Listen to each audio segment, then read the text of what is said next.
At 80, BURT Lancaster, one of the brightest stars of the silver screen, but today his son revealed the secrets of his father's golden life. BURT Lancaster loved, lived, and hid his affairs with famous gay actors of old Hollywood. Powerful enough to bring the entire film industry to its knees, we will explore the life of a legend, the roles that made his name, and the secrets that Hollywood doesn't want you to know. Don't forget to like and subscribe to the channel so you don't miss more interesting stories. To start, let's find out who BURT Lancaster is. Born on November 2nd, 1913 in Harlem, New York, Burton Stephen Lancaster. His childhood was filled with the sound of train engines, dust in the air, and dreams crushed by harsh reality. But instead of giving in, he ran away and joined the circus, a world where people lived like soldiers and trained like wild animals just to survive. It was this extraordinary beginning that shaped his powerful physique, his piercing eyes, and the unshakable presence that would later define his screen image. Then, fate came calling. His first leading role in The Killers in 1946 made him an overnight sensation. From the legendary beach kiss in From Here to Eternity to his Oscar-winning performance in Elmer Gantry, BURT Lancaster kept rising to the heights of Hollywood fame.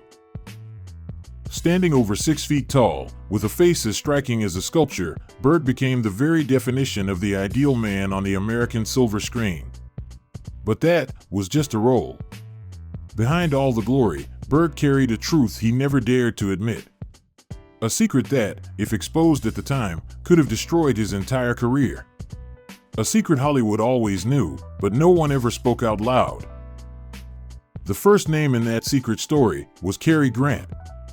His first love and his first heartbreak. At the time, they were two of the most desirable men in Hollywood.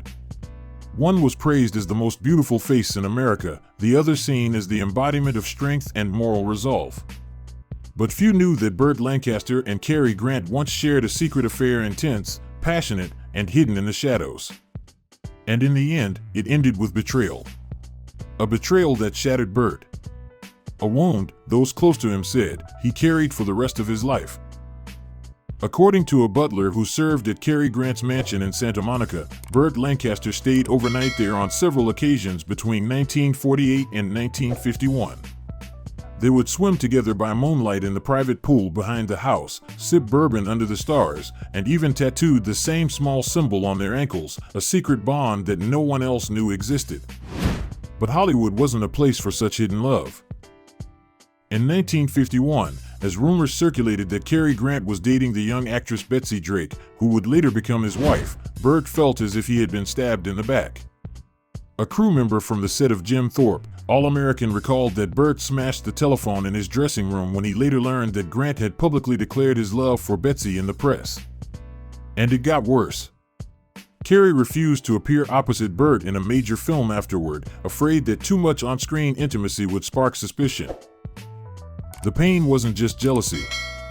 It was the agony of utter rejection, as though their relationship had never existed. In BURT's home after his death, supposedly found among his papers, was an unset handwritten note with just one haunting line. "You choose to live a lie to the world, and I choose to die with the truth." Their affair didn't end with a farewell. It ended in a silence that killed BURT a little bit every day. But though his heart had been shattered, he had not yet closed itself to love. And then another man entered his life. More handsome. More famous. More dangerous. A man whose photograph alone could have buried both their reputations. If Cary Grant wounded BURT for the first time, then Rock Hudson was the one who forced him into a dangerous spiral of love, temptation, and fear. Rock Hudson, standing nearly 6'6" and flawlessly handsome, was the very definition of the American man in the 1950s. But behind that perfect smile was a lonely soul who had to hide himself every single day. And BURT Lancaster, who had already suffered the deep pain of rejection from Cary Grant, seemed to see in Rock a reflection of his own secret wounds. According to a camera assistant on the set of The Leopard in 1963, where both BURT and Rock were scheduled to film in Rome, the two famous men often vanished from the main hotel and quietly rented a private penthouse on the outskirts of the city. There, they lived like strangers to the world. No cameras. No red carpets. No masks. Just quiet dinners, soft French music, and a bed no third person ever entered. One night, according to a never-before-published account from a chambermaid, Burt was found drunk, crying on the floor beside a torn-up letter. And Rock had left without saying goodbye. A few days later, the Italian press published photos of Rock Hudson holding hands with a local model. A carefully crafted publicity stunt to silence the swirling rumors spreading through Europe. Burt never spoke of what happened in Rome. But according to a close friend, it was the only time he completely lost control on set.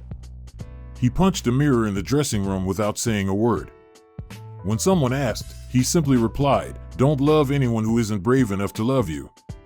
In the light of day, no one knew who Burt was talking about. But those closest to him knew.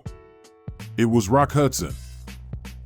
If Burt Lancaster had relationships filled with passion and emotion, then what he shared with J. Edgar Hoover stood at the opposite extreme.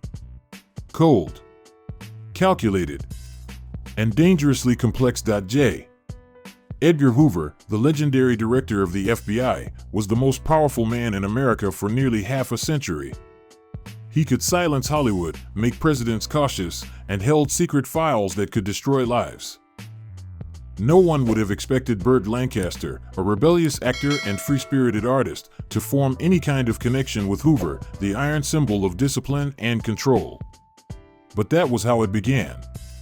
They met at a charity gala in Washington, D.C., the kind of event where politics and show business quietly overlapped. It was an odd match. A movie star and a man whose very name struck fear into the hearts of politicians. Hoover had long been rumored to be gay, though he never admitted it. He was known for guarding secrets, especially his own. For decades, he was said to have had an intimate relationship with his deputy Clyde Tolson, but it was never confirmed. What existed between Hoover and Burt Lancaster was not a traditional romance. It was more like a quiet understanding between two men who lived in cages of different shapes. One fought for freedom, the other was imprisoned by power. They met occasionally, exchanged meaningful glances across crowded rooms, shared quiet dinners that no one recorded. No one really knows what passed between them. But years later, Burt would say, "He was the strongest man in America and the loneliest man I ever met."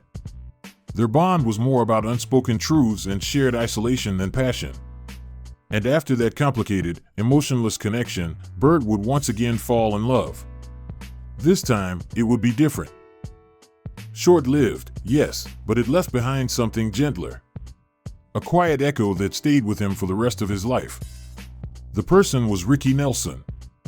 A teenage heartthrob, the young singer from the hit television series The Adventures of Ozzie and Harriet. He had a face that seemed untouched by life, a soft smile, and eyes that held all the promise of youth. They met in the early 1960s, when Ricky was just turning 20 and Burt was nearing 50. A generation apart. But somehow, something passed between them. A thread that neither could fully explain. Ricky was trying to break out of the wholesome image that had been forced on him by the industry. He wanted to grow up, but he did not yet know how. Burt, who had already lived through pain, fame, and loss, became his quiet guide. "He looked at me like I had all the answers," Burt once wrote in a letter that was never published. "But the truth is, I was just trying not to let him get lost, like I did." Their love was never equal. Burt was the mentor, the protector, but he was also the first man to make Ricky feel truly seen, truly loved, just for being himself. Their time together was brief. A few months, lived quietly in the soft, fragile space of a secret. Burt knew Ricky was still too young. He had paths to follow, mistakes to make.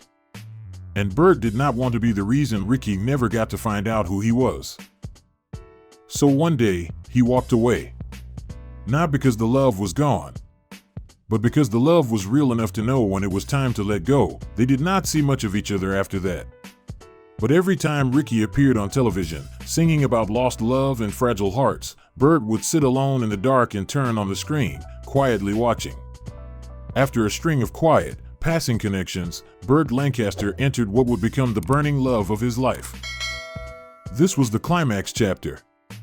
A chapter not just of love, but of longing, of obsession, and of surrender. And all of it was wrapped up in one name: Marlon Brando. Brando was unlike anyone Burt had ever known. He did not try to be different. He simply was. Untamed. Magnetic. As unpredictable as a storm that refused to follow the rules. Where Burt lived a life of discipline and restraint, Brando thrived on breaking rules, in cinema and in love. They met in the late 1950s at a private party for veteran producers and directors in Beverly Hills. The room was full of tuxedos, champagne, and hollow conversations. And then, across the crowd, Burt saw him. Brando stood alone. Not smiling. Not performing. Just watching, like a wild animal cloaked in the body of an actor. Burt later wrote in a small black notebook, hidden away for decades, "I didn't know if I was looking at a human being or an impending collision, but I knew from that moment on that I would never be able to avoid him." When Burt finally approached, Brando looked at him and said, "You are someone I used to hate because you played your roles too perfectly. But I like you now, because you never pretended to be someone else." That night, they talked until 3 in the morning. Not about movies, but about war, Freud, Sartre, existentialism, and whether love itself was a form of rebellion. They were not drawn to each other just physically, but intellectually, through a collision of minds and a hunger for meaning. And then, after a long silence in the car, Brando turned to him and said one line: "Do whatever you want, but I will never belong to you." Burt said nothing. But inside, something ignited. They began to meet in secret. Beachside motels. Rented houses north of Santa Barbara. Places far from cameras, from questions, from judgment. Some nights, Brando would arrive at Burt's door at 2 in the morning. Say nothing. Just lie beside him in the dark. Sometimes, weeks would pass in silence. And then, without warning, they would find themselves drawn back to each other, like two celestial bodies caught in gravitational pull. Neither one ever surrendered. They argued like two directors. Loved like two wounded artists. And touched each other not as lovers, but as souls who refused to be owned. Brando once called Burt Lancaster a rock that knows pain. Burt called Brando a heartless flame. Their love was intense, full of ego and deep wounds. They never lived together again, but they never truly left each other's hearts. Years later, Brando sent Burt a postcard. No words. Just a picture of an empty beach. A quiet reminder of where they once belonged. After Brando, Burt experienced many relationships. Some were quiet. Some were dramatic. He married 3 times. His final wife, Susan Martin, stayed by his side through the last years of his life. She loved not the fame, but the man behind it. Quiet. Wounded. True. Outside the screen, Burt Lancaster was fearless. He stood with Martin Luther King. He fought for civil rights, defended artists and workers, and spoke out against injustice even when it came at a cost. He was more than a movie star. He was a man of conviction. In 1994, Burt passed away at the age of 80. No grand funeral. Just a quiet farewell. His ashes were scattered beneath an oak tree in Westwood Memorial Park. No large headstone. No bronze statue. Just a small plaque with his name. But what he left behind was not small. His legacy lives on in every role, every bold choice, and every truth he dared to live. Thank you for staying until the end of this journey. Do not forget to like, comment, and subscribe so you will not miss the next powerful story of Hollywood's untold legends.